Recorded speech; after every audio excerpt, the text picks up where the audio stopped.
வணக்கம், நான் உங்களுடைய சரவணகுமார் ஐஆர்எஸ்.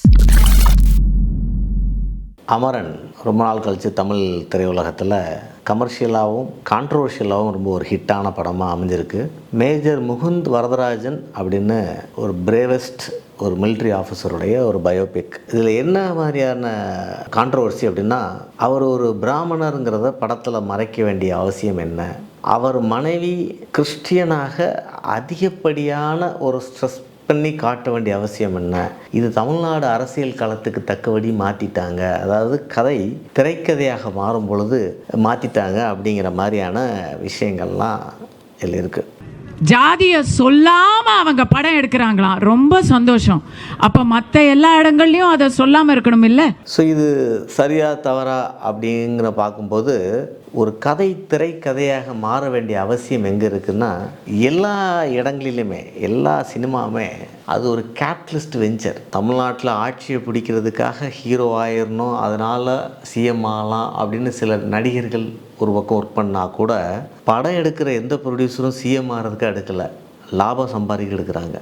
அப்போ ப்ராஃபிட் பண்ணுறதுக்கு யாரை போட்டால் படம் ஓடும், என்ன மாதிரியான விஷயங்கள் பண்ணால் படம் ஓடும் அப்படிங்கிறத ப்ரொடியூசரும் டைரக்டரும் ஓடும்போது, டைரக்டர் என்ன பண்ணுவார்னா, இப்போ இந்த சீசனில் பேய் படமாக எடுத்தால் படம் ஓடும் அப்படின்னு எடுப்பாங்க. இந்த பேய் படமே கொஞ்சம் காமெடியாக எடுத்தால், அரண்மனைன்னு ஒரு படம் வந்தது, சுந்தர்சியோட படம், இந்த டெரரை காமெடியாக கொண்டு வருது. அதுக்கு முன்னாடி தமிழ் சினிமா அந்த மாதிரி படக்கதைகள் கிடையாது, டெரர்னா உண்மையிலே டெரர் தான். அந்த மாதிரியாக எடுத்தால் ஓடுதுன்னொன்னே அந்த மார்க்கெட்டை ரெகனைஸ் பண்ணோன்னா அதுக்கு தக்கபடி படங்கள் வர ஆரம்பிக்கும். அதில் எல்லாத்துலேயும் ஒரு கதை உண்டு, ஆனால் அந்த கதை எவ்வளோ தூரம் மாற்றப்படுது மார்க்கெட்டுக்காகனா அதை முடிவு பண்ணுறது ப்ராஃபிட், பணம்.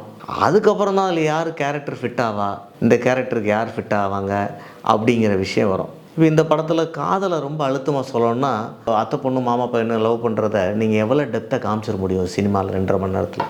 அந்த காதலோட அழுத்தத்தை எப்படி காமிப்பீங்க? யார் எதிர்ப்பு தெரிவிக்க போகிறா? அவங்களுக்கு எதிர்ப்பு தெரிவித்ததானே காதலோடைய அர்த்தம் ஆழம் தெரியும். எல்லோரும் ஸ்மைல் பண்ணியா சூப்பருங்க கல்யாணம் பண்ணிக்கிங்கன்னு சொன்னால் அந்த காதல் எவ்வளோ டெப்த்துன்னு யாருக்கு தெரியும்? ஸோ காதலோட டெப்த்தை காட்டுறதுக்கு எல்லோரும் எதிர்த்தாங்க, ஆனாலும் அவங்க ஒன்று சேர்ந்தாங்க.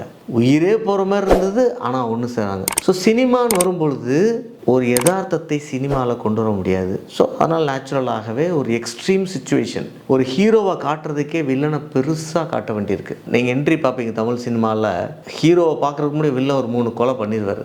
அவர் பார்த்தா எல்லாம் எஞ்சி நடுவாங்க. அவரை பார்த்து நடுங்காத ஒரே ஆள் நம்ம சின்ன யங் ஹீரோவாக இருப்பார். அவ்வளோ அவர் வில்லனை எதுக்குறாருப்பா அப்படிங்கிறத மனசுக்குள்ளே ஆடியன்ஸ் மனசில் கொண்டு போய் சேர்த்து அவரை ஹீரோவை ஏற்றுக்க வைக்க வேண்டிய பொறுப்பு டைரக்டருக்கு இருக்குது, ப்ரொடியூசருக்கு இருக்குது. ஏன்னா ப்ரொடியூசரை பொறுத்த மட்டும் எந்த கதையாக இருந்தாலும் 200 கோடி ரூபா ஓடணும்னா விஜய் நடிக்கணும், ரஜினி நடிக்கணும். என் பட்ஜெட் 5 கோடி 10 கோடி ஓடினா போதுன்னா அதுக்கான ஸ்டார்ஸ் நடிக்கணும். ஸோ அதை பொறுத்து எல்லாமே மாறும். ஸோ இந்த படமும் அந்த மாதிரியான ஒரு விஷயமாக தான் பார்க்குறோம். இதை ஒரு பின்னாடி பெரிய அரசியல் இருக்குதுன்னு நான் நினைக்கல. ஏன் அவரை பிராமணரை காட்டல, அவரை ஏன் வேற ஒரு ஜாதிக்காரங்களாக காட்ட ட்ரை பண்ணியிருக்காங்க அப்படிங்கிறத நான் ஒரு பெரிய விஷயமாக பார்க்கல. இது கதை திரைக்கதையாக மாற்றுறதுக்கு எல்லா இடத்துலையும் தேவைப்படுற ஒரு மசாலா அப்படிங்கிறதுல தான் நான் பார்க்குறேன். இன்னொரு கொஞ்சம் டீப்பாக போகணுன்னா, இப்போ தமிழ் சினிமாவில் ஒரு டைப் ஆஃப் அதிகமாக ஒரு டைப் கம்யூனிட்டி படம் நிறைய வருது. இப்போ ஷெட்யூல் காஸ்ட் அதில் இருக்கிற அவங்க படம் நிறைய படம் மாமன்னனாக இருக்கட்டும், இந்த படம்லாம் இப்போ நிறைய ஓடுது. இப்போ அந்த படங்கள் வரும்பொழுது சில எதிர்ப்புகள் வந்துச்சு. அப்போ ஒன்று இந்தமாரி ஜாதி படம்லாம் வருது, எப்படி வரலாம், ஜாதி வெறியான படங்கள் வரும்னு அப்படி சொல்லும் பொழுது உடனே இன்னொரு குரூப் என்ன சொன்னாங்கன்னா, அந்த காலத்தில் நீங்கள் கவுண்டர், சின்ன கவுண்டர், தேவர் மகன், இப்படிலாம் படம் எடுக்கலையா, படையாட்சி அப்படிலாம் படம் எடுக்கலையா, இந்த படம் எடுத்தால் மட்டும் உங்களுக்கு ஏன் வருது, இப்படிலாம் வருது. இது நான் ஒரு அரசியல் ரீதியாக கொள்கை ரீதியாக பார்க்கல, இதையும் நான் எக்கனாமியாக தான் பார்க்குறேன். அது எக்கனாமியை எப்படி பார்க்குறோன்னா, எந்த காலத்தில் எந்த மார்க்கெட் பணம் கொடுத்து படம் பார்க்க போகிறாங்கிறத வச்சு அவங்களுக்காக தான் படம் வரும். தமிழ் சினிமாவில் 1950லேருந்து 70 வரைக்குமான பீரியடுகளில் பார்த்திங்கன்னா, ஒன்று அரசர்கள் பற்றின படமாக இருக்கும், இல்லைன்னா அர்பன் சிட்டி லைஃப்பில் இருக்க படமாக இருக்கும். அதிகமாக சிட்டியில் இருக்கிற ஒரு வீட்டில் நடக்கிற ட்ராமா, ஒரு பணக்கார வீட்டில் நடக்கிற ட்ராமா, இதுதான் நீங்கள் படமாக பார்ப்பீங்க. ஏன்னா அன்னைக்கு சினிமாவை பணம் கொடுத்து பார்க்கக்கூடிய வாய்ப்பு அவங்களுக்கு தான் இருந்துச்சு, சிட்டியில் தான் இருந்துச்சு. இந்த படம் கிராமத்துக்கு போகிறதுக்கே 5 வருஷம் ஆகிடும், அங்கே இருக்கிற ஒரு டூரிங் டாக்கீஸ்ன்னு சொல்கிறதுக்கு போகிறதுக்கே. ஸோ அவங்களுடைய ஃபோக்கஸ் மார்க்கெட் சிட்டி, அதனால் சிட்டி சார்ந்த அந்த கதைகளை தான் அவங்க போய் பார்ப்பாங்க. பாரதி ராஜா வரும்பொழுது தான் படங்களே ஸ்டூடியோ விட்டு வெளியே கிராமங்களில் போய் ஷூட் பண்ணக்கூடிய வாய்ப்புகள்லாம் வருது. ஸோ அப்போ தான் படத்தை பற்றின மித்தும் உடையுது. அது இன்னொரு பார்ட்டு. அது மாதிரி ஒவ்வொரு கம்யூனிட்டிக்கும் பணங்கள் அதிகமாக வர வர ஒரிஜினலாக சிட்டியில் இருந்தவங்ககிட்ட அந்த பணம் இருக்குது, பார்க்குறாங்க. கிராமங்களில் அவ்வளோ பணம் இல்லை, பிஸ்னஸ் கிடையாது.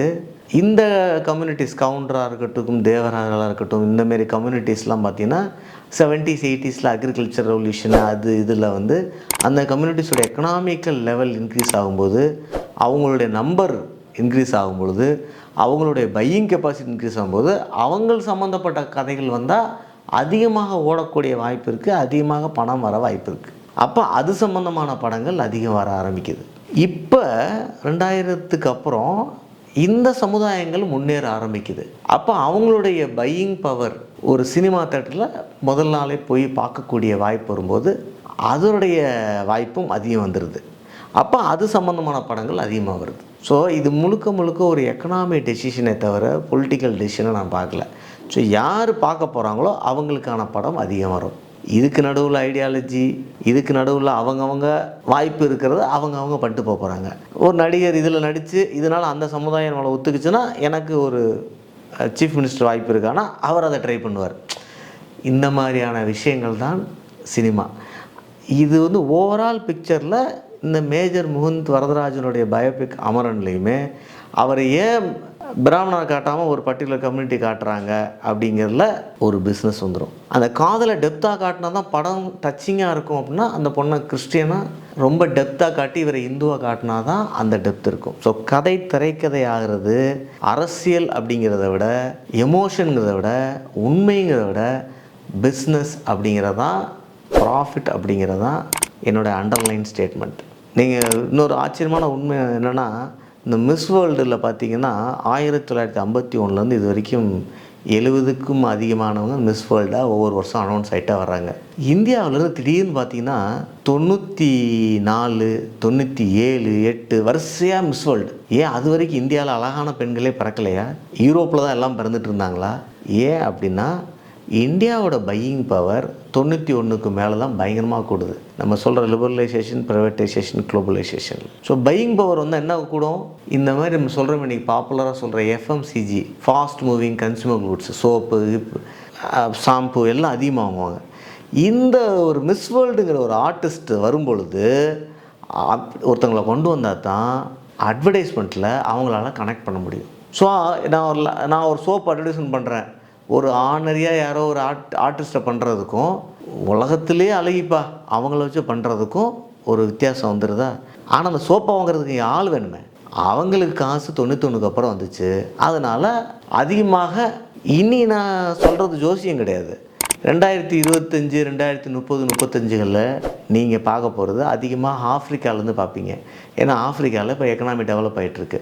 அங்கே இருக்க நிறைய பேர் எல்லா ஷாம்பு ஷோப்பும் யூஸ் பண்ண போகிறான். அப்போ இங்கே இருக்கிற ஐஸ்வர்யா போய் அங்கே ஆஃப்ரிக்காவில் அட்வர்டைஸ்மெண்ட் பண்ண முடியாது. அப்போ ஆஃப்ரிக்காவில் ஒரு அழகான பொண்ணை சூஸ் பண்ணி நான் மிஸ் வேர்ல்டுன்னு சொல்லி ஆகணும். ஸோ அந்த டெசிஷனுமே எக்கனாமிக் டெசிஷனாக வந்துடுது. ப்ராஃபிட், அதுதான் பவர் ஆஃப் கேபிட்டலிசம். சரியா? ஸோ எல்லாத்தையுமே நம்ம அரசியல் ரீதியாக பார்க்காம அந்த பிஸ்னஸ் பெர்ஸ்பெக்டிவ்லேயும் பார்த்தோம்னா ஒரு வித்தியாசமான புரிதல் இருக்கும் அப்படிங்கிறது தான் என்னோடய எண்ணம். ஸோ அமரன் சர்ச்சைகளை தாண்டி ரொம்ப ஒரு அற்புதமான ஒரு படம், எல்லாத்தையும் இம்ப்ரெஸ் பண்ண ஒரு படம். அதாவது தைரியத்தையும் வீரத்துக்கும் உள்ள ஒரு வித்தியாசத்தை இந்த படத்தில் நடுவில் குறைச்சி ஒரு முழு தைரியத்தை காமிச்ச ஒரு வீரனை பார்க்குற ஒரு திருப்தி இருந்தது. அந்த விஷயத்தில் அந்த டைரக்டர், அந்த ஆக்டிங் டீமை எல்லாத்துக்கும் என்னுடைய மனமார்ந்த வாழ்த்துக்கள். நன்றி, வணக்கம்.